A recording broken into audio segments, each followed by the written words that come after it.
지구온난화와 산성기로 인해서 땅이 죽어가고, 그리고 강과 바다가 죽어가고 있습니다. 이 땅의 모든 생명체가 크게 위협받는다는 사실에 대해서 너무 들은 탓인지, 또는 이제까지 우리가 아는 그런 뉴스를 통해서 그런지는 모르지만 특별한 뉴스가 되지도 못하는 그런 상황이에요. 그러다가 보니까 위기감마저도 사라진 지 이미 오래된 것 같습니다. 최악의 산성비 피해 지역이 의외로 한반도 지역이라고 하는 그런 기사를 제가 봤는데 너무나 뜻밖입니다. 지금이 여름인데도 산비탈과 골짜기마다 어른들 무릎까지 푹푹 빠질 정도로 낙엽이 쌓여 있는데, 어떤 낙엽은 떨어진 지 2년이 지난 낙엽도 있다고 합니다. 떨어진 낙엽은 자연히 썩고 사라져서 땅에 흡수가 되어 그것이 자동적으로 거름이 되어야 되는데, 떨어진 낙엽이 썩지 않는다는 것입니다.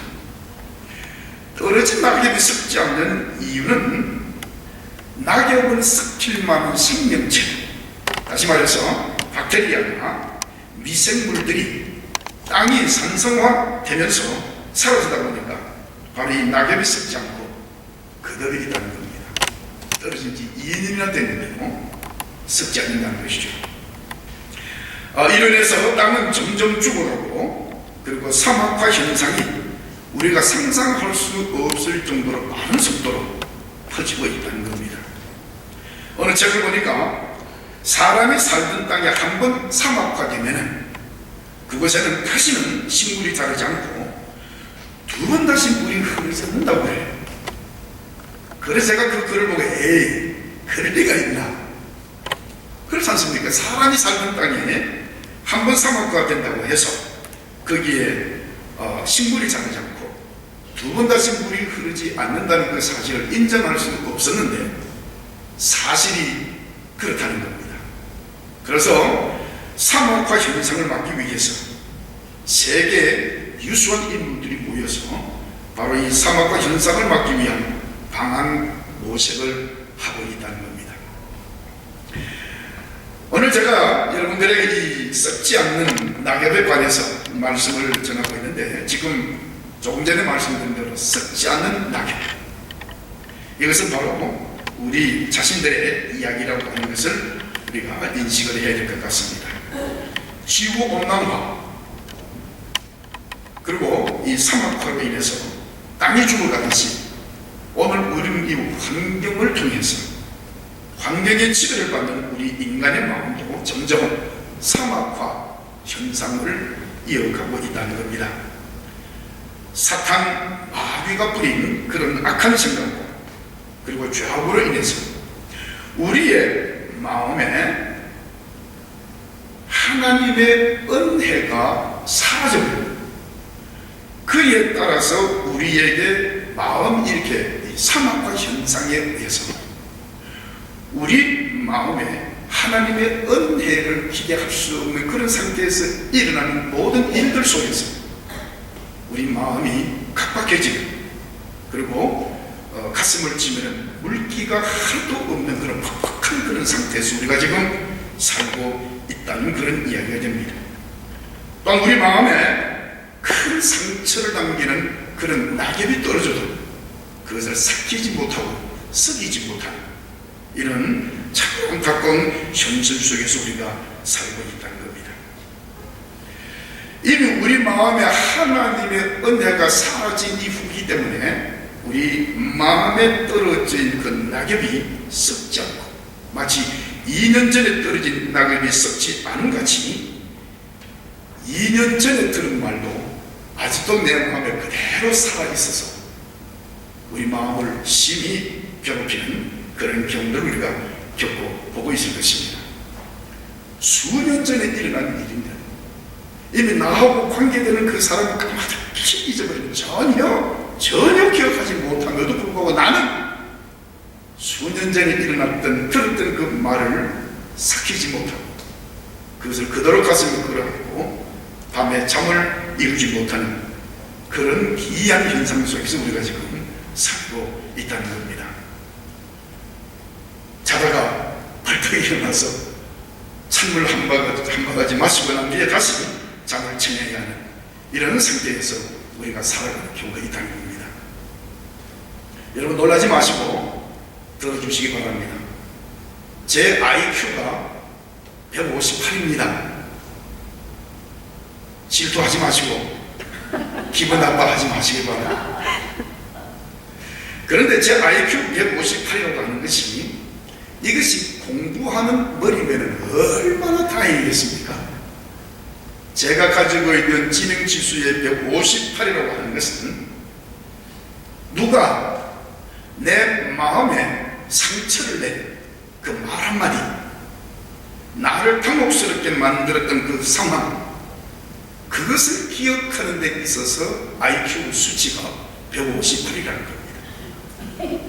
그때 그 시간에 일어난 그걸 수년이 지난 지금도 그때를 재현하라 그러면 토시 하나 틀리지 않고 나는 그 사람이 나한테 무슨 말을 했는지를 그대로 읊을 수가 있습니다. 얼마나 비상한 머리입니까?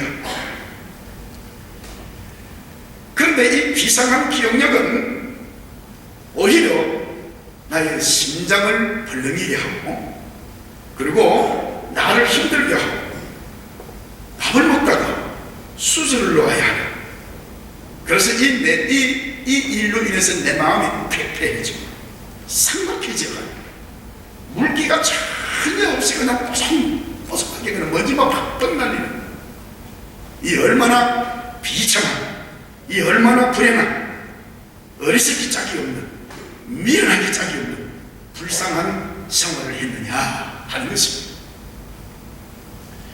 이제는 하나님께서 저를 불쌍히 여기셔서 그 좋은 IQ 158을 다 없애버리고 아주 두 자리 숫자도 되지 않는, 그래서 이제는 어떤 말을 들어도 어떤 상황이 처해도 불과 몇 분만 지나면 그 모든 것들이 내 마음에서 다 사라져버리고 다 썩혀져버리고, 그래서 우리 마음에 자유함을 얻는 그런 은혜를 지금까지 살아오고 있습니다. 하나님께서 내게 베푸신 은혜로 말미암아 그것이 오히려 걸음이 되어서 내 자신을 성숙하게 나를 이끄시는 그 하나님의 은혜를 저는 기억하고 또 감사하고 있습니다. 자, 오늘 이제 이 성경 말씀을 우리가 돌아와서 보면은 성경 말씀은 우리에게 아주 곤혹스러운 상황에 빠뜨리는 일들이 한두 번이 아닙니다. 성경은 우리의 마음을 아프게 하고 우리를 당혹감을 감추지 못하게 합니다. 성경 곳곳에 우리 사람의 마음에 대한 것을 이렇게 설명한 그 사람의 마음의 상태를 말씀하신 것들이 있는데, 우리가 이 말씀들을 읽고 접하게 되면 참으로 곤혹스러운 마음을 금할 수가 없습니다. 또 이런 말씀들은 자동적으로 우리는 생략하게 되죠. 그래서 참 안타까운 그런 현실에 우리가 처해 있긴 합니다만, 성경은 곳곳에서 우리 사람의 마음을 땅이나 혹은 밭으로 비유하고 말씀하신 것들이 많이 있습니다. 가장 특이하게 우리에게 전해진 것이 예수님의 그 4가지 밭에 대한 말씀일 것입니다. 길바닥과 같은, 돌짝밭과 같은, 가시덤불과 같은, 그리고 이제 옥토라고 하는 이 4가지 밭을 예수님께서 말씀하셨는데, 사람들의 마음은 마치 길바닥과 같은, 돌짝밭과 같은, 가시덤불이 우거져 있는 것과 같은 이라고 이렇게 말씀하기도 했고, 예레미야 선지자는 사람의 마음을 간조하는 곳 끈끈한 땅이라고 이렇게 묘사를 했습니다. 간조하다는 말은 건조하다는 이야기입니다. 그러니까 바싹 마른 메마른다는 말입니다. 그리고 여기 끈끈한 땅이라고 하는 말은 소금기가 있는 땅을 말합니다. 소금기가 있는 땅. 그리고 오늘 본문에 있는 호세아 선지자는 이 본문을 통해서 우리 사람의 마음을 묵은 땅으로 이렇게 표현하고 있는 것을 봅니다. 여러분, 이 길가나 돌짝밭이나 가시밭, 간조하고 끈끈한 땅, 그리고 묵은 땅에는 아무것도 경작할 수가 없는 땅들입니다. 이런 땅에 아무리 씨를 뿌리고 여기에 비가 내리고 햇볕이 비치고 아침 이슬로 땅을 적시고 그리고 바람이 분다 하더라도 아무것도 경작할 수 없습니다. 아무것도 경작할 수 없으니까 아무것도 거두어 들을 것도 없습니다. 성경은 이것이 우리의 마음이라 하고 이렇게 지적하고 있습니다. 이 사실이 우리가 생각하면 얼마나 의의가 없고 또 당혹스러운지 알 수가 없습니다. 그래서 호세아는 의와 인애를 거두기 위해서 묵은 땅을 기경하라, 이렇게 지금 우리에게 외치고 있습니다. 너희가 자기를 위하여 공의를 심고 인애를 거두라. 인애라는 말은 긍휼이라는 얘기죠. 너희가 자기를 위하여 공의를 심고 긍휼을 거두라. 너희 묵은 땅을 기경하라. 지금이 곧 여호와를 찾을 때니 마침내 여호와께서 오사 공의를 빛으로 너희에게 내리시리라. 의와 긍휼이라고 하는 것은 우리가 한마디로 말하면 하나님의 은혜를 말합니다. 하나님의 은혜를 오늘 우리의 언어로 표현을 하자면 우리에게 필요한 모든 것을 말합니다. 만약에 호세아 선지자를 통해서 주신 말씀, 만약에 오늘 우리에게 하나님의 은혜가 필요하다 그러면 그것이 필요하고 그것이 오늘 우리에게 요구한 바가 된다고 한다면 먼저 해야 할 일이 뭐냐? 우선 땅을 기경하는 일입니다. 의와 긍휼을 거두기 위해서는 묵은 땅을 기경하는 것이 문제인데, 여기 말하는 기경이라고 하는 이 말은 묵은 땅이나 생땅을 일구어서 논밭을 만드는 작업을 기경이라는 그런 단어를 쓰고 있습니다. 아무것도 경작할 수 없는 그 묵은 땅을 옥토로 만들기 위해서 맨 먼저 해야 할 일이 바로 땅을 기경하는 일, 쉽게 말하면 갈아엎는 일입니다. 호세아가 외친 말씀처럼 우리의 묵은 땅을 이렇게 갈아엎을 때, 이렇게 기경할 때 마침내 하나님께서 의의 비를 내리신다. 마침내 하나님께서 의의 비를 내리실 것이다. 오늘 이 묵은 땅에 내리는 이 비는, 의의 비는 아무런 의미가 없습니다. 길바닥에 돌짝밭 같은 가시등불 구워져 있는 간조하고 끈끈한 땅, 이 묵은 땅에 비가 내리고 또 이 묵은 땅에 바람이 불고 이 묵은 땅에 햇빛이 비치고 아침 이슬이 내려 그 땅을 적신다 하더라도 아무것도 거둘 수 없는, 의미가 없는 것이라는 겁니다. 그러나 만약에 이 밭을, 이 땅을 갈아엎기만 하면, 이 땅을 기경하기만 하면은 거기에 하나님의 말씀이 뿌리 떨어지고 거기에 햇빛이 비치고 거기에 마침내 비가 내리고 그리고 거기에 바람이 불어주고 아침 이슬로 인해서 그 땅을 적시게 되면은 소위 말해서 30배, 60배, 100배의 값을 맺을 수 있을 것이다라고 하는 것이 오늘 호세아 선지자가 우리에게 말씀하시는 그 내용인 것입니다. 오늘 우리 한사람 교회 22년 된 땅입니다. 22년이나 된 땅인데 오늘 이 22년 된 땅을 제가 볼 때는 아직도 풀풀한 그런 흙냄새가 나는 그런 부분들이 많이 있습니다. 무엇을 심기만 하면 그를 거둘 수 있는 아주 풋풋한 그런 땅이 있는 반면에 또 어떤 경우에는 이미 굳어져 있는 땅도 있습니다. 거기는 씨를 뿌려봐야, 거기는 비가 내려봐야, 거기는 햇빛이 비춰봐야, 바람이 분단들, 아침 이슬이 내린들 아무런 효과를 거둘 수 없는, 경작할 수 없는 그런 부분도 없잖아 있습니다. 오늘 이런 상황에 놓여있는 우리 한 사람 교회 밭을 하나님 앞에 내어놓기만 하면은 유능한 농부가 되시는 하나님께서 우리의 땅을 기경하실 것입니다. 예수님께서 하신 말씀은 나는 참 포도나무요 내 아버지는 그 농부라고 말씀을 하셨습니다. 그러니까 하나님이 농부가 되신다고 한다면 세상에 이런 완벽하고 이런 훌륭하고 이런 유능한 농부가 어디 있겠습니까? 오늘 우리 교회가, 오늘 우리 자신이 하나님 앞에 우리의 마음을 내어놓기만 하면 가장 유능한 농부가 되시는 하나님께서 오늘 우리의 땅을 기경하셨습니다. 오늘 우리의 기경되어진 그 마음에 마침내 드디어 의의 비가 내리실 것인데, 이걸 오늘 우리가 쉽게 우리의 귀에 익은 말씀으로 말한다면 성령의 단비가 내리실 것이라는 겁니다. 성령의 단비가 임하면 메말랐던 상층이 춤을 추고 찬송 가사대로 시들었던 초목이 무성하고 모두 죽어가던 이런 것들이 성령들이 계산하는 이런 하나님의 은혜가 우리에게 임하시게 될 것입니다.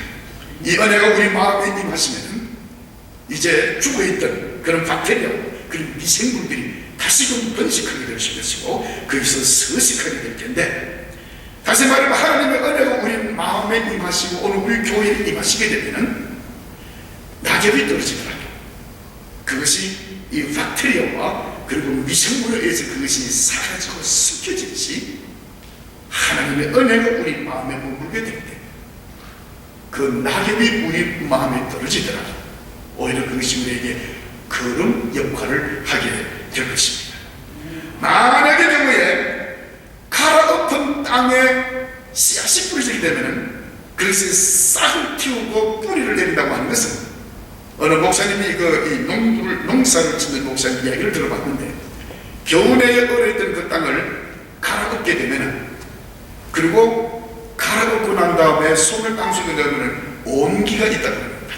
따뜻한 그 온기가 있다는 겁니다. 그게 씨앗이 뿌려지게 되면 싹을 틔운다는 거예요. 예수님께서 이런 말씀을 하셨습니다. 수고하고 무거운 짐진 자는 다 내게로 오라. 내가 너희를 쉬게 하리라. 나는 마음이 온유하고 겸손하니 누구든지 내 멍에를 메고 내게 와서 그것을 배우라고 그렇게 말씀하신 것이 있습니다. 수고하고 무거운 짐이라는 게 뭘까? 여러분, 오늘 우리가 지고 있는 예수님께서 말씀하신 수고하고 무거운 짐이 도대체 뭘까요? 이것은 우리가 일상생활 속에서 짊어져야 할 짐이기도 하지만, 제가 생각해 볼 때 오늘 이 말씀에 비추어서 연결해서 이 말씀을 본다면 우리가 이 짊어지고 있는 수고하고 무거운 짐이라고 하는 것은 우리 마음을 힘들게 하는 것들, 저는 그렇게 생각하고 싶습니다. 우리 마음을 짓누르는 것들, 이건 우리의 현실 생활과는 좀 별다른 인간관계 속에서 혹은 내 생활 속에서 빚어지고 내 마음에 두고 있는 이런 것들로 인해서 우리는 밤잠을 이루지 못하고 지쳐있다 하는 이런 참으로 힘든 생활을 할 수밖에 없는 그 상황을 지니고 있는 이들 모두 다 내게로 오라. 내가 너희에게 쉼을 주겠다. 이렇게 예수님께서 말씀하신 것이 있습니다. 나는 마음이 온유하고 겸손하다. 그런 따뜻함을 전제로 하고 있습니다. 이 온유와 겸손은 따뜻함이 있는 마음이란 것인데, 어느 그 품에 우리가 안기게 되면 우리는 결단코 이 세상의 모든 것들을 잊어버리고 평안한 쉼을 얻을 수가 있을 것입니다.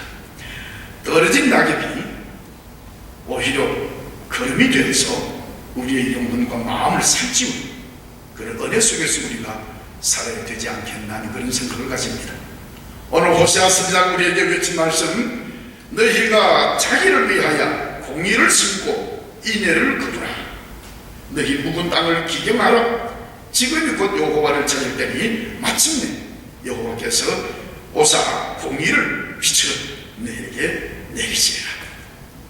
오늘 성령의 단비가 우리 한사람 교회 여러분들 마음에 촉촉히 내려서 그야말로 물된 동상 같은 마음의 풍요로움이 들어있는 그런 복된 삶을 이루게 되시는 여러분들이 되시기를 주의 이름으로 축원합니다. 우리 함께 기도하겠습니다. 고맙고 감사하신 우리 아버지 하나님, 오늘로 호세아 선지자를 통해서 우리에게 주신 이 귀한 말씀을 마음에 새겨두게 되기를 원합니다. 너희가 자기를 위하여 공의를 심고 긍휼을 거두라 하신 이 말씀, 너희 묵은 땅을 기경하라는 이 말씀, 오늘 우리 한 사람 교회를 내어놓습니다. 오늘 우리의 마음을 내어놓습니다. 우리를 기경하여 주시고 그리고 그 위에 의의 태양이 비칠 뿐만 아니라 성령의 단비가 내리게 하심으로 우리의 마음에서 새 생명이 싹 들게 하여 주시기를 원하오며 마침내 하나님의 의를 이루고자 하는 그 거룩함이 우리 마음에 충만하게 채워지게 하여 주시옵소서. 예수님의 이름으로 기도 올려옵나이다. 아멘.